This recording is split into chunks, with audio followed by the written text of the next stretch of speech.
Welcome to Pulse of the World, where today we dive deep into a perfect political storm: rising economic anxiety, controversial immigration enforcement, and a growing crisis in executive accountability.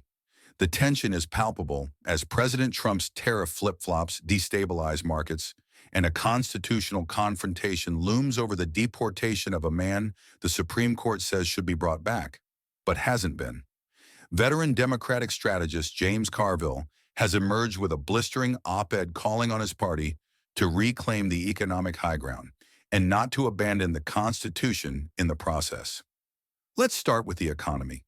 Trump's trade war, once hailed by his base as a bold stand for American jobs, is now unraveling. Tariffs have created uncertainty for businesses and driven up prices for consumers.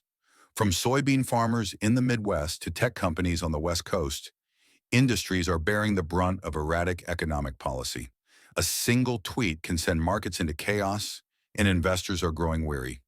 Even Wall Street, once cautiously optimistic, is losing confidence. This is more than volatility. It's the result of an economic strategy driven by impulse, not planning. Carville doesn't mince words. He calls the tariff regime taxation by chaos. His argument is that these tariffs operate like stealth taxes, punishing Americans at the checkout line and quietly draining investment accounts. The average family is seeing inflation rise on essential goods, while retirement accounts ride a roller coaster. He urges Democrats to reclaim the narrative by connecting with the working class, not through lofty speeches, but by speaking to their daily struggles. What makes this moment unique, Carville says, is the opportunity. Democrats have been accused of drifting from their roots, of prioritizing cultural battles over kitchen table economics. But the chaos surrounding Trump's economic management gives the party a second chance. Carville's solution? Talk to voters about groceries, rent, gas, and retirement. Focus on financial stability. "We need to sound like we've been to a grocery store recently," he quips. At the same time, another crisis brews.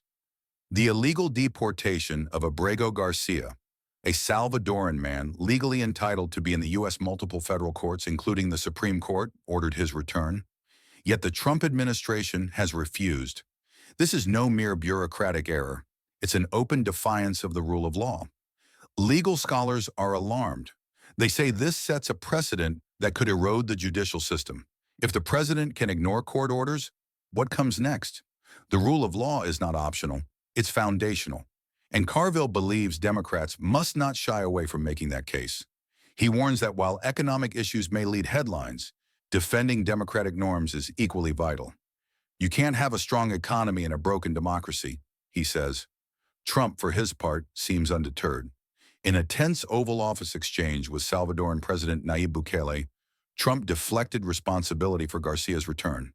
His Attorney General, Pam Bondi, claimed the decision rested with El Salvador. Bukele pushed back, saying it would be like smuggling someone into the U.S. A diplomatic standoff has ensued, with human rights organizations now weighing in. The U.S. State Department has yet to issue a coherent response. Meanwhile, the Department of Justice has filed court reports that read more like political spin than legal documentation. The latest filing included little more than public statements from Trump. The courts are not amused. Daily updates have been mandated, and contempt proceedings are reportedly being considered. It's a legal drama unfolding in real time, with potential consequences that extend to the very structure of American government. Public opinion is divided. While Trump's core base remains loyal, broader polling shows growing discomfort. His approval rating has dipped below 40%, and among independents, the numbers are worse. Even some Republicans are beginning to question the strategy.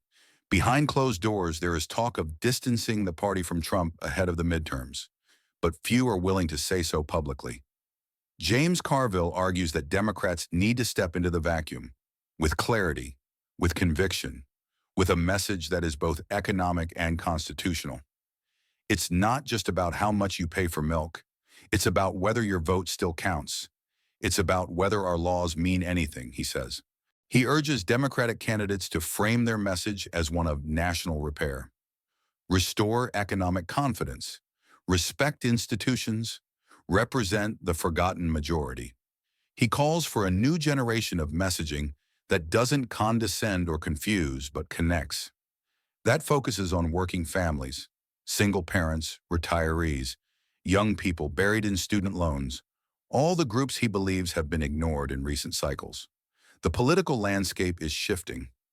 Labor unions, once cautious, are starting to speak out more forcefully. Local officials are hosting town halls focused on rising costs in healthcare. Grassroots momentum is building in some unexpected places. Even in historically red districts, voters are expressing fatigue over economic chaos and governmental gridlock. Still, the road ahead is challenging. The courts may rule on the Garcia case, but enforcement remains an open question. Economically, a looming recession is not out of the question. Consumer confidence is dropping. Foreign policy experts warn that tariff instability could damage long-standing alliances, particularly in Asia and Europe. Carville concludes that this is a moment of political truth. It is a test, not just for Democrats, but for American democracy. Can a party realign with its core values in the face of unprecedented challenges? Can voters be inspired by a message of unity and progress rather than division and grievance? The answers are not clear, but the urgency is. The next few months will be critical. With elections on the horizon, the actions of Congress, the courts, and the White House will be scrutinized like never before.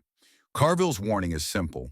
If Democrats fail to offer a compelling vision now, they may not get another chance. At Pulse of the World, we'll continue to bring you these essential updates, offering not just headlines but the stories behind them. From policy to people, from courts to communities, we are committed to keeping you informed. Thank you for watching. If you value clear reporting, serious analysis, and a commitment to the truth, subscribe now to Pulse of the World. Stay alert, stay informed, stay with Pulse of the World.